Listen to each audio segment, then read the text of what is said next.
제가 외국 신학교에서 공부할 때 그곳에 함께 신학을 공부하는 친구들과 함께 이야기를 나눈 적이 있었습니다. 저는 유학생으로서 공부를 했는데 그 친구들은 현지에서 사역을 감당해야 될 친구들이었습니다. 근데 이제 그것은 우리나라의 교회 시스템이 조금 달라서 유럽식 스타일을 이렇게 따르고 있는 시스템을 따르고 있는 그런 교회였습니다. 영연방 중에 한 나라였으니까요. 근데 그것은 목회자들이 이 노예에서 월급을 받습니다. 원래 장로교는 노예에서 월급을 받는 것이 이 올바른 제도이죠. 그래서 유럽 스타일은 나라에서 월급이 나오거나 목회자, 독일 같은 경우에 나라에서 이 목사들에게 월급이 나갑니다. 그리고 거기는 이제 노예에서 장로교니까 노예에서 월급이 나갑니다. 그러니까 교회에서 월급 받지 않고 노예에서 월급 받으니까 상대적으로 이 목회자들이 이 교회의 눈치를 적게 봅니다. 그리고 큰 교회나 작은 교회나 공평하게 월급이 똑같습니다. 거의 이제 일반 4인 가족 평균 월급 수준만큼 줍니다. 그러니까 안정적으로 생활할 수 있는 월급이 나옵니다. 그러니까 이제 더 열심히 하거나 그런 필요가 꼭 없는 거죠. 그래서 거기 보면 대부분의 교회가 일주일에 딱 한 번 예배를 드립니다. 주일날 설교 딱 한 번 하시죠. 목사님들이 신방 안 하십니다. 새벽기도 없고 수요 예배 없고 금요 심야기도 없습니다. 그래서 그 얘기를 들었던 이 한국 분들은 너무 좋다, 천국 아니냐라고 목회자들이 이야기하는 분들도 있습니다. 왜냐하면 저 같은 경우에도 우리 일주일에 설교를 보통 하루에 한 2편 정도를 준비해야 되니까 그게 만만치 않은데 거기 일주일에 딱 한 편만 준비하면 됩니다. 거기에다가 여러분 거기는 오전 예배 11시 예배 아니면 10시 예배를 딱 드리면 차 한 잔 마시고 쿠키 하나 먹고 집에 돌아가십니다. 식사를 안 줍니다. 권사님도 하실 일이 없습니다. 청소 외주 맡기십니다. 이렇게 페이를 주고 잔디도 깎게 하시고 또 교회 청소도 하게 하십니다. 그러니 교회에 일꾼이 필요가 없습니다. 일꾼 쓸 일이 없죠. 왜냐하면 주일날 딱 예배 한 번 드리고 돌아가시니까 일꾼이 굳이 필요한 것이 없습니다. 그러니까 오르간 주자 한 명이랑 목사 사례비만 나가면 교회가 유지가 되고 운영이 됩니다. 그런데 그 신학생들의 고민이 뭐냐 하면 그 중에서도 그 와중에서도 그런 교회들 와중에서도 열심으로 부흥하는 교회가 있는데 그 교회들은 어떤 교회냐 하면 썬데이 스쿨, 그러니까 주일학교, 우리 지금 나라로 교회 학교가 있고 또한 찬양팀이 구성되어 있으며 찬양대가 있어서 열심으로 모이고 그리고 활동하고 성경 공부도 하고 또한 그렇게 모여서 아이들을 가르치고 또한 뜨겁게 예배하는 교회가 부흥하는 교회였습니다. 근데 문제가 뭐냐면 이 신학생들이 가는 교회들의 평균 연령이 60에서 70이었습니다. 연세가 다 많으셔서 찬양인도 하기에 너무 나이가 드셔서 기타를 들 수가 없는 상인 분들도 계시고 주일학교 아이들과 약 한 60여 년의 나이 차가 있으니까 아이들과 너무 세대 차이가 많은 거죠. 그러니까 아이들을 가르치기에 힘이 듭니다. 아이들 뛰어다니면 잡으러 다니시다가 허리가 나가실까 봐 걱정되는 상황입니다.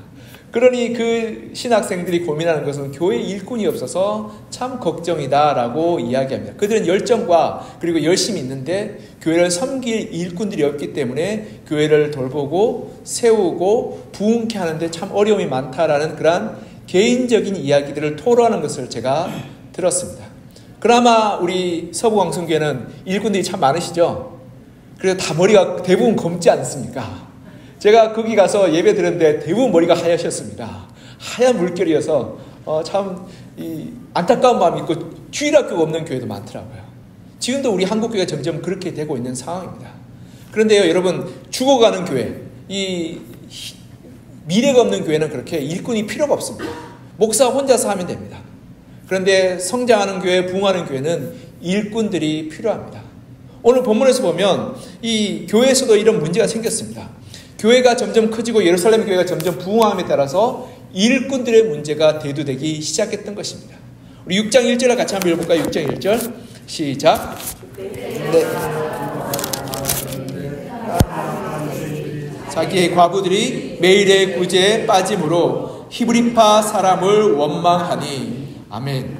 여기 보면 제자들이 점점점 더 많아졌다고 말씀하고 있습니다. 여기 보면 아마도 제자들의 성도들의 숫자가 한 3,000명에서 5,000명 이상 되기 시작했습니다. 예루살렘 교회 숫자가 그만큼 되니까 12 사도들이 그 제자들을 다 돌보고 그리고 그들의 그런 필요를 채우고 신방하고 또한 그들을 가르치고 또한 그들의 그런 필요한 물건들을 나눠주는데 역부족이었던 것 같습니다. 그러니 어떡합니까? 그들의 시간을 쪼개고 그들의 그러한 모든 것들을 쪼개서 하다는데 한다가 안 돼서 어떡합니까? 내가 이제는 더 이상 할 수 없다라고 말하게 됩니다. 그래서 4절에 보면 이렇게 말씀합니다. 우리 4절도 같이 한번 이어서 읽어볼까요? 시작. 우리는 오로지 기도하는 일과 말씀 사역에 힘쓰리라 하니. 아멘. 12제자의 그런 가장 중요한 그런 일들이 뭐냐면 말씀 사역입니다. 기도와 말씀 사역에 전념하는 거죠. 저도 우리 서부왕수에 부임해서 저를 돕는 부교육자가 없지 않겠습니까? 그러니 주중에 저 혼자 있습니다. 그래서 기부금 영수증 떼달라 그러면 제가 혼자서 컴퓨터 앞에서 기부금 영수증 하고 또 신방도 다니고 뭐 교회 문단속도 하고 이것저것 해야 됩니다.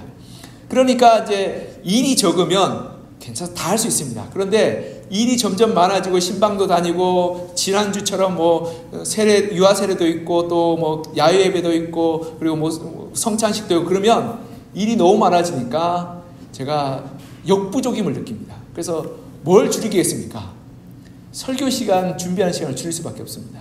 물리적인 시간이 없거든요. 그러니까 설교 시간을 줄이면 줄일수록 제 마음 가운데 갈등이 있습니다. 하나님 앞에서 내가 설교 사역이 제일 중요한 사역인데 이걸 줄이고 다른 일에 너무 바쁘지 않는가 라는 그러한 고민과 갈등이 있는 것입니다. 그처럼 이 오늘 본문에 나오는 이 12사도들도 그들이 시간을 줄이고 그리고 그러한 이 시간을 아무리 줄이고 보니까 기도 시간과 설교를 하는 시간을 줄여야 되는데 이걸 줄이면 교회로서의 정체성을 잃어버린 것을 깨닫게 되었던 거죠.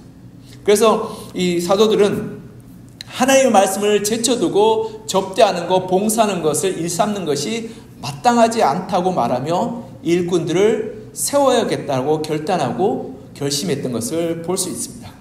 여러분, 교회의 힘은 교회의 건물의 크기나 재정의 많고 적음에 달려있지 않습니다. 교회의 힘은 성도들의 헌신에 달려있는 것입니다. 아무리 교회가 크고 주차장이 넓고 그리고 돈이 많다 할지라도 헌신된 사람이 없으면 죽어가는 교회요 문 닫는 교회가 됩니다. 제가 외국에서 공부할 때 그것을 너무나 봤습니다. 왜냐하면 그 교회는 교회 자산들이 많습니다. 건물도 많고 주차장도 넓고 교회 건물도 크고 그리고 부속 건물도 많고 또 땅도 많습니다. 돈이 부족하지 않습니다. 그래서 목회자의 월급을 끊임없이 줄 수 있는 그러한 역량이 되었습니다. 그런데요, 헌신된 사람이 없으니까 교회가 문을 닫고 교회가 줄어들고 교회가 팔리게 되는 것입니다. 제가 거기서 똑똑히 봤습니다. 교회의 능력과 힘은 건물에 있지 않고 사람에 있습니다. 얼마나 헌신된 사람이 많으냐에 따라서 건강한 교회가 되는 것이고 헌신된 사람이 없으면 죽어가는 교회가 되는 것입니다. 그래서 주님도 우리 예수님도 이 땅에 오셔서 3년 동안 가장 중점적으로 하셨던 사역이 뭐냐면 제자를 키우는 사역입니다. 사람을 세우고 일꾼을 세우고 그리고 사람들을 하나님의 사람으로 만들어가는 것을 3년 동안 하셨던 것입니다. 그만큼 일꾼을 세우고 사람을 세우는 것이 너무나 중요하고 너무나 귀한 사역인 것입니다. 그러하기에 우리 교회가 일꾼들을 세우고 일꾼들을 올바른 사람으로 선택하는 것이 가장 중요하고 이 교회를 건강하게 만드는 가장 핵심적인 사역이라고 말씀에서 볼 수 있게 되는 것입니다. 그래서 오늘 본문의 원리를 통해서 우리가 하나님의 사역을 감당하는 일꾼을 세우는 원리가 무엇이며 그 방법이 어떤 것인지를 살펴보아서 우리 교회를 섬기는, 그래서 하나님께 헌신된 사람을 잘 세우고 그래서 하나님의 사역을 감당하는 건강한 교회로 세워나가는 시간이 되기를 소망하고 그리고 축복합니다. 첫 번째로 교회의 일꾼들은 사람들에게 인정받고 칭찬받는 사람입니다. 우리 3절 같이 한번 읽어볼까요? 3절 시작. 형제들아 너희 가운데서 성령과 지혜가 충만하여 칭찬받는 사람 7을 택하라. 우리가 이 일을 그들에게 맡기고. 아멘. 여러분, 말이 번지르한 사람과 과묵하지만 성실하게 행동한 사람 어떤 사람이 낫습니까? 네. 그래서 나는 말이 더 좋게 안 쓰는 사람이 좋겠다라고 혹시나 생각하는 사람이 있을지 모르겠습니다. 신앙이, 여러분, 말만 잘한다고 해서 신앙이 온전하지 않습니다. 여러분, 세상 가운데서 손가락질 받고 비난당하는 신앙이 진짜 신앙이라고 말할 수 있겠습니까? 제가 예전에 청년회 때 전도하러 참 많이 다녔는데 전도할 때 이런 일이 있었습니다. 어떤 분이 전도했더니 화를 벌컥 내시더라고요. 그래서 제가 왜 화를 내시는지 여쭤봤더니 자기가 아는 장로한테 사기를 당해서 엄청 큰 공경을 당했다라고 말씀하셨습니다. 근데 제가 전도할 때 장로한테 사기당했다, 권사한테 사기당했다, 그리고 장로 때문에 상처받았다는 얘기를 여러 차례 들었습니다. 그럴 때만 내가 너무 가슴이 아프고 속상했습니다. 여러분, 신앙은 삶으로 나타납니다. 그러하게 신앙은 가정에서, 일터에서 나타나는 것이 올바른 신앙입니다. 우리가 하나님이 아무리 계시다고 입으로 고백해봤자 우리가 사랑으로 섬기지 않고 우리가 사랑으로 행하지 않는다면 그 신앙은 거짓말이요, 헛된 것이요, 단순한 공기의 진동일 것입니다. 그러하게 여러분, 하나님을 잘 섬기는 사람은 어떤 사람이냐, 가정에서 배우자에게 사랑받고 존경받으며 자녀들에게 존경받는 사람인 것입니다. 제가 그것을 묵상할 때마다 늘 두렵고 떨리는 마음이 있습니다. 저는 우리 자녀들에게 존경받는 아버지인가? 교회 일 바쁘다고 집에 늘 늦게 들어가고 아이들 잘 돌보지 않아서 제가 너무 미안하고 죄송합니다. 그럼에도 불구하고 가정 가운데 믿음으로 산다면 자녀들이 그 부모의 믿음을 인정하지 않을까라는 생각이 됩니다. 왜냐하면 나의 고백, 나의 삶, 나의 태도가 나의 배우자와 나의 자녀의 것을 보고 알기 때문에 그렇습니다. 더 나아가 우리 일터 가운데서도 이러한 일들이 일어납니다. 제가 친구들 만납니다. 대학교 친구들은, 신학교 친구들 말고 제가 공대를 나왔지 않습니까? 대학교 친구들은 저한테 만날 때마다 부탁을 한 가지 합니다. 그게 뭐냐면 성도님들 좀 잘 가르쳐 달라고. 제가 그래서 무슨 말이냐라고 물어보면 그렇게 얘기하면 자기가 취직해서 직장에 갔는데 장로란 사람이, 권사란 사람이, 그리고 안수 24한 사람이 온갖 폐악질을 한다라고 이야기합니다. 그러면서 자기도 교회를 다니는데 시험에 들어서 교회 가지 말까라는 마음이 문득 든답니다. 아니, 어떻게 장로가 저럴 수 있나? 어떻게 권사가 저럴 수 있나? 안수입자가 저럴 수 있냐라고 하면서 자기 사장실에, 부장실에 이 뒤에 보면 성불을 떡하니 박아놓고 성경책을 갖다 놓고 폐악질을 하니까 교회 다니는 걸 부끄러워서 이 직장 동료에게 말을 못한답니다. 그래서 제가 그 친구에게, 그분들에게 제가 목사가 돼서 미안하다고 말했습니다. 물론 우리 교회는 아니지만, 그렇죠? 이 교회 목사로서 제가 성도님들 잘 가르치지 못해서 미안하다라고 말하며 정말 신앙이 그런 것이 아님을 나누고 고민하게 되었습니다. 여러분, 참된 신앙은 세상 가운데 드러납니다. 의와 선함과 정직함으로 드러나는 것이 바로 참된 신앙인 것입니다. 교회 아무리 열심히 나오고 교회 아무리 높은 직분에 오른다 할지라도 세상 가운데 다투고 원망하고 싸우고 거짓 말하고 불의와 타협한다면 그 사람은 하나님을 섬기는 신앙이 아니라 그냥 교회에 출석만은 그러한 교인인 것입니다. 성도가 아니라 교인인 것입니다. 그래서 하나님이 원하시는 사람, 하나님의 역사를 이루는 사람은 교회에 나오는 사람이 아니라 하나님을 주로 섬겨서 하나님의 말씀에 순종하여 열매 맺는 사람이 바로 하나님이 사용하시는 일꾼인 것입니다. 그러기에 그 사람이 하나님을 섬기고 사랑하는 사람인지 아닌지를 살펴보려면 그분의 가정 가운데서 배우자와 자녀들에게 존경받는지, 그리고 일터에서 그 사람이 그리스도인으로 인정받고 있는지, 그래서 저 사람은 믿고 맡길만 하며 그리고 신뢰할 만하며 그리고 그 사람의 기도는 잘 응답된다는 그 믿지 않는 사람들의 증언과 인정이 있는 사람을 우리가 올바르게 세우게 될 때 건강한 교회를 우리가 세워나가게 되며 또한 그로 말미암아서 수많은 이들에게 하나님의 사명을 감당할 수 있는 그런 일들을 해나갈 수 있게 되는 것입니다. 그러하게 우리가 가장 먼저 우리가 알아야 할 것은 하나님 앞에서 사람들로부터 인품과 성품이 훌륭해서 칭찬받고 인정받는 사람인 것입니다. 여러분, 한번 내가 생각해 봤으면 좋겠습니다. 내가 나의 배우자와 나의 자녀들에게 인정받고 존경받고 칭찬받고 있는지, 그리고 나의 일터에서 내가 그리스도에서 그 사람들이 나를 인정하며 나를 존중하고 존경하고 칭찬하고 있는지, 아니면 어떻게 교회 다니는 사람이 저렇게 폐악질을 하냐고 손가락질하고 있는지 한번 돌아봤으면 좋겠습니다. 참된 그리스도인은 세상 가운데서 칭찬받고 인정받는 사람인 것입니다. 그러한 사람이 하나님의 쓰임을 받는 사람이요 하나님의 그러한 인정받는 사람인 것입니다. 그러한 사람을 우리 교회에서 세워서 그리고 그러한 일꾼이 우리가 되어서 하나님의 역사를 이루어가는, 그래서 가정과 사회를 변화시켜 나가는 여러분과 저가 되기를 그냥 간절히 소망하며 축복합니다. 두 번째로 교회의 일꾼들은 신앙으로 믿음에 신실한 사람입니다.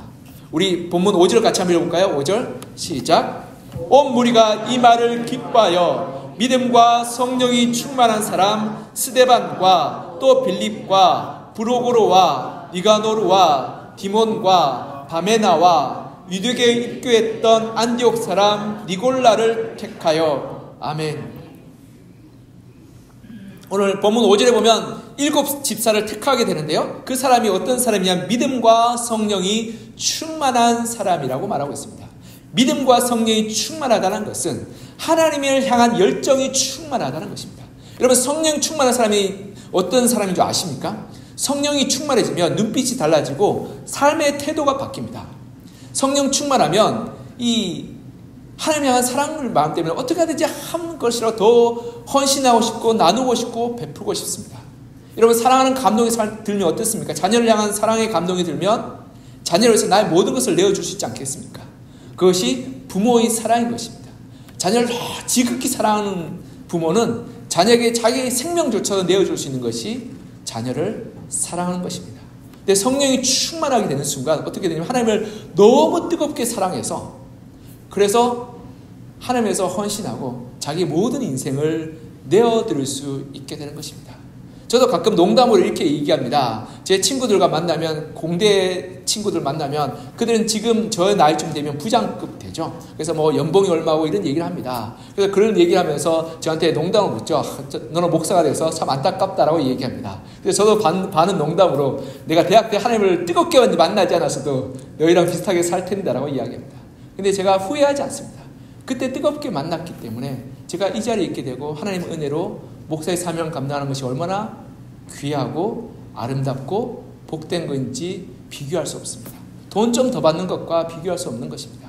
그리고 어느 집사님, 제가 이전께서 어느 집사님이 기도하다 성령을 뜨겁게 받았습니다. 방언이 터지고 하나님의 감동을 받았습니다. 그러자 그 분의 삶의 태도가 바뀌기 시작했습니다. 그 전까지 했던 취미생활을 다 내놓았습니다. 그리고 그가 했던 쇼핑과 여러 가지 일들을 다 포기했습니다. 그리고 어떻게 하냐면 매일 교회에 나와서 전도하기 시작합니다.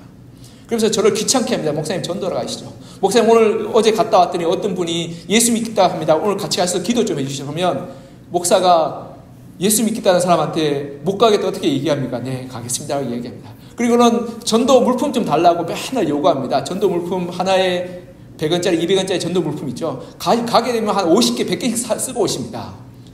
여러분, 200원짜리 100개 쓰고 오면 얼마일까요? 만만치 않습니다. 그걸 매일 그렇게 쓰십니다. 그러니까 제가 걱정되는 마음으로 집사님 조금만 적게 쓰시죠. 이게 무슨 말이면 목사가 전도하지 말라는 얘기입니다. 그분은 마음이 뜨거워서 전도하는데 목사가 전도하지 말라는 이 아이러니한 일이 있는 거죠. 목사가 이 믿음이 적어서 돈 때문에 늘 고민합니다. 그런데 그분이 그렇게 뜨겁게 하시니까 참 놀라운 일들이 일어나는 게, 그분을 통해서 많은 이들이 교회에 오시고 하나님을 믿으시고 삶의 변화가 일어나게 되며 그리고 구원의 기쁨을 누리게 되는 것을 우리가 보았습니다. 여러분, 하나님을 사랑하게 되면 자기의 시간도 헌신하고 자기의 그러한 이 건강도 헌신하고 자기의 재정도 헌신합니다. 그분은 제가 이렇게 전도 물품 달라 그러죠. 그분은 스스로 지갑을 열어서 사 먹이고 입히고 돌보고 반찬까지 해서 돌보시는 분이셨습니다. 그러니까 자기의 인생이 그렇게 하나님께 헌신되어 있었기 때문에 하나님께서 그분을 통해서 수많은 사람들의 구원의 역사, 은혜의 역사가 나타나게 되었던 것입니다. 여러분, 하나님께 헌신된 사람, 성령으로 충만한 사람은 자기의 시간과 자기의 건강과 자기의 재정을 하나님께서 기꺼이 헌신하고 나누고 베풀 수 있는 사람입니다. 그 사람이 바로 하나님을 사랑하는 사람 아니겠습니까? 여러분, 하나님을, 우리가 누군가를 사랑하기 때문에 그 사람에서 지갑이 열리고 시간이 허용되는 것입니다. 그 사람에서 10시간도 20시간도 기다릴 수 있는 것이 사랑하는 것입니다. 그리고 그 사람에서 내가 빚을 내서라도 돌보고 싶은 것이 사랑하는 마음인 것입니다. 성령을 충만할 때, 하나님의 사랑으로 넘치게 될 때, 그때 우리는 어떻게 됩니까? 시간을 내는 것이 아깝지 않고 돈을 내는 것이 아깝지 않고 베풀고 나누고 사먹이게 되는 것입니다. 제가 어릴 때 저희 주일학교 선생님, 지금은 교회학교죠. 교회학교 선생님은 아이들을 사랑하셔서 아이들 커피 타면 간식 사 먹이시고 어떨 때는 짜장면 사 먹이시고 그랬습니다. 그때 너무 좋았습니다. 뭐가 좋았냐면 선생님의 공과는 기억이 안 나는데 짜장면은 기억납니다. 가서 짜장면 한번 먹으러 가면 잔칫날이었습니다. 근데 여러분 그때 어땠냐면 지금 한 반에 뭐 2-3명이죠. 주일학교가요. 교회학교가. 그때 주일학교는 한 반에 20명, 30명이었습니다. 보통 한 선생님이 20명, 30명이 데리고 다녔습니다. 짜장면 먹으러 가면 몇 명 가겠습니까? 그날은 잔칫날에서 30명 갑니다. 심지어는 교회 안 나온 친구도 데리고 나옵니다. 그러니 한번 먹으러 가면 선생님 월급이 동이 납니다. 그런데도 사랑하는 마음으로 한 영혼을 구원하고자 월급을 기꺼이 축내서 먹이시고 입히시고 돌보셨던 겁니다. 그리고 그 사랑 때문에 그때 많은 친구들이 예수 믿게 되고 그리고 헌신하게 되고 교회에 출석하게 되었습니다. 여러분, 신앙은 거저 가지 않습니다. 헌신은 거저 이루어지지 않습니다. 나의 시간을 내고 나의 재정을 헌신하고 나의 모든 마음을 드리게 될 때 그때 하나님의 역사가 나타나게 되는 것입니다. 이것이 바로 믿음과 성령이 충만한 사람의 결과인 것입니다. 여러분, 하나님을 사랑한다면 우리 시간을 좀 헌신하셨으면 좋겠습니다. 우리 재정을 들여서 누군가를 먹이고 입히고 돌보셨으면 좋겠습니다. 그렇게 될 때 하나님의 사랑이 우리의 이웃들과 가족들과 믿지 않는 이들에게 흘러가게 될 것입니다. 제 말은 교회 돈 내란 말은 아닌 거 아시죠? 먹이시고 입히시고 돌보시란 말입니다. 여러분의 필요가 있는 이들에게 베풀라는 말씀입니다. 그렇게 될 때 여러분의 헌신과 수고로 말미암아 여러분의 믿음의 고백, 하나님을 사랑한다는 고백이 거짓되지 않고 진실된 고백으로 나타나게 될 것입니다. 이렇게 하나님 위해서 나의 것들을 헌신하고 나누고 희생하여서 하나님을 더 열심히 더 사랑으로 섬기시는 여러분과 저가 되기를 간절히 소망하며 축복합니다. 세 번째로 하나님께서 기뻐하시고 세우시는 사람은 하나님과 교회의 권위에 순종하는 사람입니다. 우리 6절 같이 한번 읽어볼까요? 6절 시작.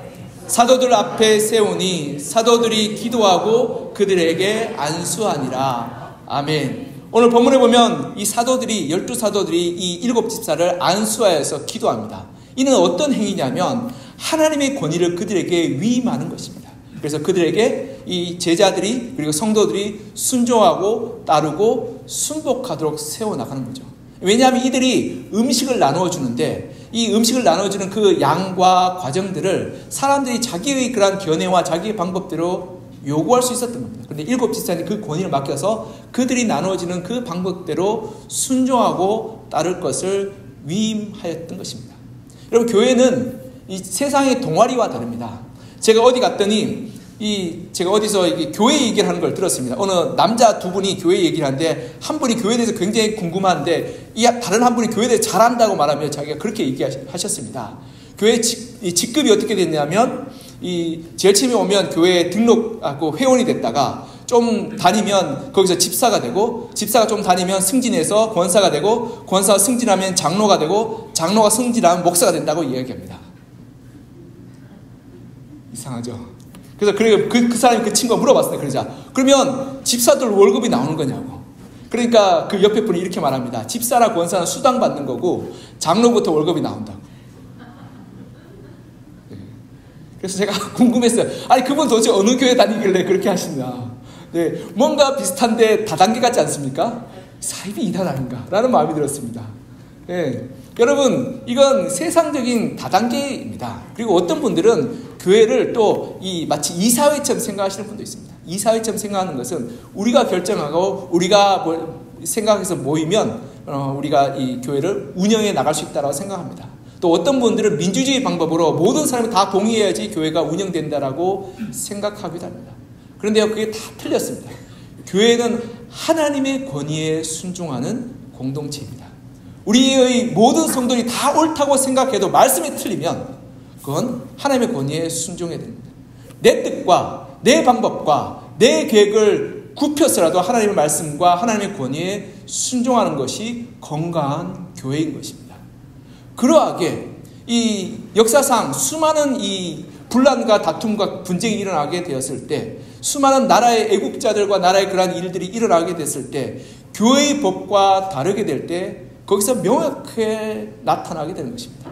여러분, 사람을 죽이고 사람을 해치고 물건을 빼앗는 것 옳습니까? 그럽니까?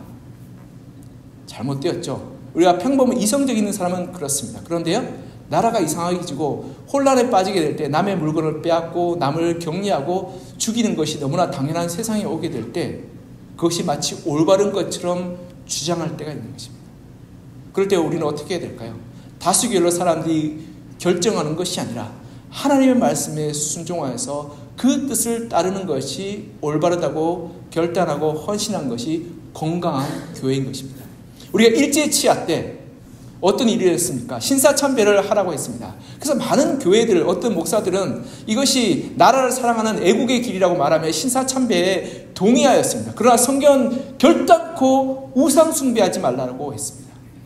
그러하게 몇몇의 하나님 말씀에 헌신되고 그리고 순종하는 사람들은 고문과 핍박과 박해가 있다 할지라도 하나님 말씀에 순종하여서 그 뜻을 따르지 않았던 것입니다. 여러분, 하나님의 권위에 순종하는 교회가 건강한 교회입니다. 하나님의 말씀에 순종하는 공동체가 건강한 공동체인 것입니다. 그러하게 우리가 그 권위, 하나님의 말씀에 순종하여서 그 뜻을 따르고 목사와 당회와 그리고 교회의 그러한 권위에 여러분들이 따라 주셨으면 좋겠습니다. 즉 하나님께서 이 목사와 당회에 하나님께서의 권위를 위임하여 오늘 본문에처럼 위임하여 주셨습니다. 그래서 이 비성경적인 것 아니면 가능하면 따라주시면 건강한 교회를 세워나갈 수 있는 것입니다. 물론 목사가 여러분 성경적이 아닌 것 이야기하시면 여러분이 손들고 그거 성경적이 아닌 거라고 이야기하시는 것이 올바릅니다. 네, 그렇게 하셔야 됩니다. 목사 이렇게 이야기가 이상하시죠? 목사가 헛소리 하시면 여러분 손을 들고 목사님 그거 성경적이 아닌 것 같습니다 라고 말씀하시면 됩니다. 그것이 건강한 교회를 세워나가는 것입니다. 그러나 이 강단에서 올바른 하나님의 말씀과 올바른 진리가 선포될 때 가능하시면 그 권위를 인정하시고 순종하시고 따라주시는 것이 건강한 교회를 세우는 길인 것입니다. 그렇게 될 때 교회의 질서가 세워지고 권위가 세워지게 될 때 교회가 평안하고 건강하며 하나님의 사역을 감당하는 건강한 교회가 되는 것입니다. 이렇게 하나님의 말씀, 하나님의 권위에 순종해서 내 뜻과 내 계획을 내려놓고 하나님의 뜻과 하나님의 부르심에 순종하여서 따르는 여러분과 저가 되기를 간절히 소망하며 축복합니다. 네, 말씀을 맺겠습니다. 교회를에서 하나님께서 기뻐하시고 세우는 일꾼들, 오늘 사도행전 6장을 통해서 볼 수 있는 것은 세 가지 있죠. 첫 번째는 인품이 훌륭하여서 가정과 이웃들과 세상 사람들에게 칭찬받고 인정받는 사람들입니다. 두 번째는 믿음의 열정과 열심이 있어서 하나님께 헌신하고 자기의 삶을 내어드린 사람입니다. 세 번째로는 하나님의 권위에 순종해서 나의 뜻과 나의 방법과 나의 생각을 내려놓고 하나님 부르심에 순복하는 사람이 바로 하나님께서 사용하시는 일꾼인 것입니다. 이러한 일꾼이 되어서 하나님의 역사를 이루어 우리 가정과 우리 공동체와 우리 사회를 변화시켜 나가는 건강한 교회를 세워나가시는 여러분과 저가 되기를 이제 간절히 소망하며 축복합니다. 함께 기도했으면 좋겠습니다. 하나님, 우리가 그러한 성도가 되기를 소망합니다. 그러한 하나님의 일꾼 되기를 소망합니다 라고 이 시간 같이 좀 기도할까요? 기도하겠습니다. 하나님 아버지, 하나님께서 우리 가운데 함께 하시고 역사하여 주셔서 우리를 교회를 섬기는 일꾼으로 하나님의 그러한 사명 감당하는 일꾼으로 불러주신 참 감사합니다. 우리가 성도여 하나님의 제자임을 고백합니다. 하나님의 말씀에 마땅히 순종하여서 주의 뜻을 행하게 하여 주시고 주의 말씀에 우리가 결단하게 하여 주시며 주의 부르심에 순종해서 우리가 섬기고 헌신하고 따르는 믿음으로 살게 도와주셔서 아버지 하나님께서 역사하시고 아버지 하나님께서 은혜 베풀으시며 돌보아 주셔서 주의 부르심과 함께 하시고 말미암아 우리가 날마다 달려가게 하여 주시고 하나님 우리의 가정에서 우리의 일터에서 세상 가운데서 하나님 믿는 믿음으로 살게 하여 주셔서 하나님 우리가 선하고 의롭고 정직하게 살아서 선의 열매, 의의 열매, 정직의 열매를 맺어가고 말미암아 가정 가운데 인정받고 존경받으며 그리고 세상 가운데 칭찬받는 하나님의 성도로 살게 도와주시옵소서. 또한 하나님 향한 열심과 열정으로 말미암아서 우리의 가진 것, 우리의 시간과 우리의 재정과 우리의 건강을 주님 앞에 헌신하고 바쳐서 다른 이를 섬기고 베풀고 나누고 사랑하여서 하나님의 역사를 이루어가는 건강한 주의 자녀가 되게 하여 주시옵소서. 아버지 하나님께서 역사해 주시고 아버지 하나님께서 은혜 베풀으시며 돌보아 주셔서 주님 주시는 은혜와 능력과 도우심으로 우리가 하나님의 사명을 감당하게 하여 주시고 섬김과 나눔과 베품과 헌신으로 말미암아 주의 역사를 이루어가게 도와주시옵소서. 또한 주의 부르심과 주의 말씀의 권위 앞에 우리가 순종하여서 내 뜻과 내 계획과 내 방법을 내려놓고 하나님의 말씀 앞에 우리가 순복하며 하나님의 부르심 앞에 겸손하게 결단하여 믿음으로 나아가는 거룩한 주의 일꾼, 주의 자녀, 주의 백성 되게 하여 주시옵소서. 그래서 우리의 믿음의 고백이 하나님의 우리의 삶의 주인 되심의 고백이 헛된 것, 거짓된 것이 되지 않게 하시고 오직 믿음의 열매, 구원의 열매, 생명의 열매 맺어갈 수 있도록 주여 도우시고 함께 하시며 은혜를 부르시고 그로 말미암아 거룩한 주의 백성을 살게 도와주옵소서. 아버지 하나님 주께서 역사하시고 함께 하시며 은혜를 더하시길 소망하니 주여 도와주시옵소서. 하나님께서 우리를 주의 자녀로 삼아주시고 주의 제자로 불러주시니 참 감사합니다. 우리가 하나님을 섬기는 그러한 거룩한 주의 제자요 일꾼이요 성도로 하나님 우리 자신을 다시금 돌아봅니다.